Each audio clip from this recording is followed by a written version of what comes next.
ladies and gentlemen, welcome to this, another episode of Shooting from the Horse's Mouth. And no, your eyes do not deceive you. Look at the title, it's a TNA review. A TNA review, oh yes, ladies and gentlemen, I thought I would review Victory Road. And not only that, but I'm going to try and review it in 10 minutes. A 10-minute, one-part review, just to see if TNA has moved on. I haven't watched TNA since the 4th of January Impact. I haven't watched a whole TNA show, so I thought this time I am going to watch Victory Road. So the opener was a Ultimate X submission match. Ultimate X submission match. Ultimate X submission match. Now, when you think of Ultimate X, what do you think of? I think of 4 or more guys beating the shit out of each other, taking death-defying, gravity-dropping, oh my god, jaw-dropping bumps that are forgotten about the next day. This had 2 guys that went up the Ultimate, went to get one of them. One guy, Doug Williams, went to get the belt once. The rest of it was a ground-based match, which makes me think to myself, why not just do a submission match? That seems to just make a lot more sense, doesn't it? But no. This match was alright. It was probably like a 2.5-star match. Most of it was ground-based, which makes you just think to yourself, just do a submission match. What's the point in pulling out the Ultimate X for this? What's the point in putting the Ultimate X on first? Stupid. Next, Brother Ray versus Brother Devon versus Jesse Neal. Which dumbass in the world thought that this would be a good match to put on pay-per-view? Do you know what the best part about this one? The best part about this one for me was... actually, it wasn't the best part, but... well, at the start, basically, before this match, Brother Ray cut a promo saying that Brother Devon would be nothing without him. And after the Reverend Devon stuff, I think he's right, but Brother Ray didn't exactly do well on his own, did he? Also in this one, the one bit that made me smile was that Brother Devon got locked in his dressing room, right, before the match. And then in the middle of the match, Shannon Moore came running out to help Jesse Neal. Why didn't he just use his fucking brain and let Brother Devon out of his dressing room? Stupid. Also, they had some ECW guys came out. That got probably one of the biggest pops of the night. And Brother Way won with a bubble bomb. Yay, let's fucking push Brother Way. Women's title match. Sorry, it's not the women's title at all. It's the Knockouts title. Boring. Let's skip to the end as the women on a bike appears, shoves the ref down, and that causes a disqualification, which means Angelina Love is the new champion. That's a retarded rule, isn't it? I've always known that TNA have had the retarded rule that a title can change on disqualification, but the match is stopped because the referee thinks the woman, who is dressed in all black, he thinks that she's part of the beautiful people, so they cause the disqualification. That's fucking stupid. Speaking of stupid, the woman in the bike, I've been told, is Tara, who lost a loser leaves TNA match, what, a month ago? 2 months in that? Come on! If you're not going to adhere to your own stipulations, don't put them in place, you idiots. Next, AJ Styles and Kaz versus We Don't Know. I went on Wikipedia because I wanted to know the card before I watched it, and it said AJ Styles and Kaz versus the world's greatest tag team of Charlie Haas and Shelton Benjamin. I thought to myself, that's not really going to happen, is it? Because Shelton Benjamin's 90 days aren't up. But yeah, what can we say about this one? my thoughts in this one are simple as this. That this is a good match if you take Rob Terry out of it. Rob Terry doesn't do anything for me at all. What the fuck is the global title? And also, I've often wondered this in the WWE, what's the difference between the world title, and the intercontinental title? They're both surely the same thing. And I think to myself, what's the difference between the world title and the global title? You tell me, TNA, what is the difference between world and global? World, global, same thing.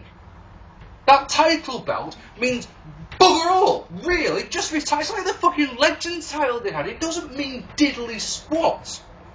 Surely, Samoa Joe is over enough with the fans that if they announced that Joe was going to be a partner facing off against AJ Styles and Kaz, this would have got just a few more buys for the show, surely.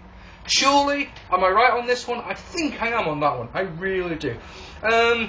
Oh, of course, it wouldn't be TNA fucking pay-per-view without Samoa Joe hits a fucking suicide dive going, TNA, oh, for fuck's sake, I missed that one little jot.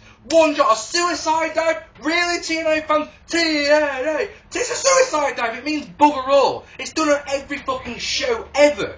in TNA, is it not? A suicide dive should not get a chanting the fucking company's name. God damn. Desmond Wolfe interfered. He got, gets beat after the finishing sequence, which was very, very good. He got muscle busted by Joe. The finishing sequence was superb, to be honest.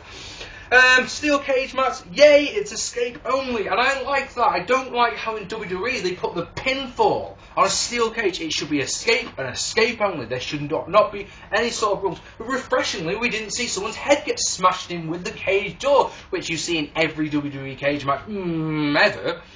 Oh, dear me. There's decent back and forth. Oh, I can't get into Matt Morgan, I'm afraid. I just don't think he's ever going to be a main event player. Hernandez botches the border toss, which is funny. We get some blood, but there's not a lot from it. We get Hernandez. Hernandez goes for a splash off the top. He misses. That gets a TNA chant. Not the fact that he hit the move. Oh, no. If he hit it, I could understand it. I could tolerate it. I could bear it. But the fact he missed... Oh, for fuck's sake, don't even bother. If he hits the move, chant to your heart's content, and Mark people go, I'll fucking chant along with you. I'll be stood up watching my TV. That was fucking sick. But he missed. Stupid. And then to add to the stupidity, Hernandez gets handcuffed to the ring ropes. Mark Morgan goes to climb over the top, which just seems so baffling. You remember suspending your disbelief and all that. Yeah, if the guy's handcuffed, just go out the fucking door. But Hernandez, being super tough, rips the handcuffs off and does exactly that. Goes out the door. You're just like, oh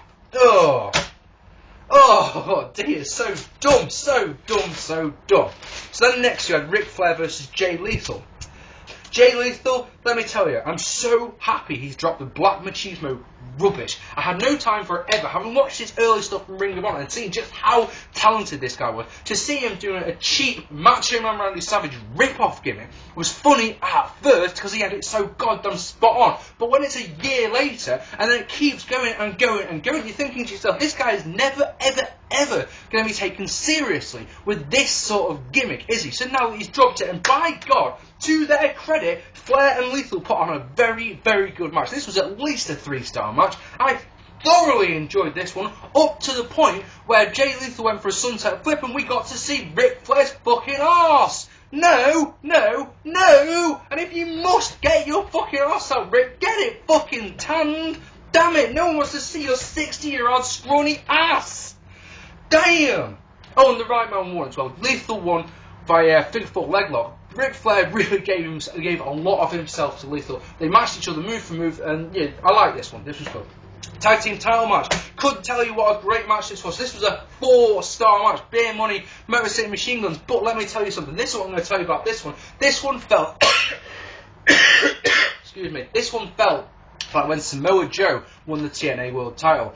Too late was what we thought then, wasn't it? He was in TNA for a year before he won the championship. Over a year. The Motor City Machine Guns have been chasing the tag team titles since 2007. When they first formed, and they have lost World Tag Team title matches so often that when they come into matches like this, you think to yourself, well, there's no way the Motor City Machine Guns are going to win. Not a chance. This match was superb, apart from the end. I didn't like the end at all, because they had 2 refs in there. They did a double cover. I think that was fucking stupid. Restarted the match and the Motor City Machine Guns won. Yeah, great. But that bit really hurt this one. I just said it was going to be a 4-star match. I'm sorry, I reckon this will probably be a 3.5. Because of that really let me down. But yeah, too late to have these. This title reign should have started a year ago. And the other thing that worries me about this one is that they're going to have they're going to be tag team champions for a while, yeah. And then knowing fucking TNA, they're going to feud, and it's going to be a mid-card feud that no one's interested in, which will bother me because it'll be like America's Most Wanted. It'll be like, who cares? And next, Angle versus Pope. After the tag team match, the crowd weren't really into it. Angle really is just the most... He probably is the best worker in mainstream wrestling today, is he not? He's just absolutely superb. Was this match ever going to be bad? Really? Was it ever going to be bad?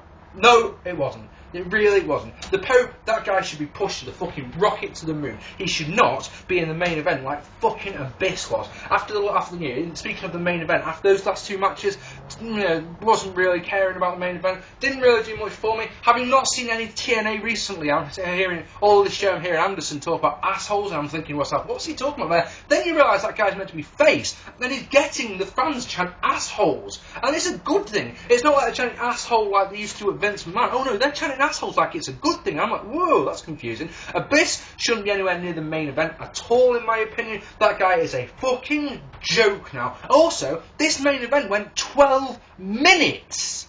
With 4 guys in the ring, you want to be going 20, 25 minutes. Let them have time. Let this match have time to fucking build. No, no, no. The finish came out of nowhere. The finish was stupid. Really, really stupid. So stupid, I'm not even going to tell you about it. That's how good it was. How much do I give this show? 5 out of 10. I'm a generous, very, very generous guy. Let me tell you, it didn't make me want to watch Impact in the slightest. It made me think, I might watch Hard Justice if I've got nothing better to do. How does that sound? You know? Interesting. I've been Mark P. Those have been my thoughts at 500 miles an hour, and that, ladies and gentlemen, is why I do 3-part fucking vids. I've been Mark P. Love to hear what you think. Take it easy.